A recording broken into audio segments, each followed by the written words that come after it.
Hi everyone, welcome to another tutorial. So today we are going to check about a thumb drive which is not recognized the file system.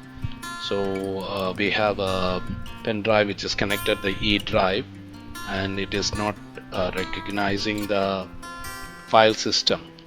So you can see the error message. I will put that in the description of this video, the error message that you get. So what we are going to do here is we are going to use the command prompt from Windows system and execute a command that I will add it to the description. You can check that command.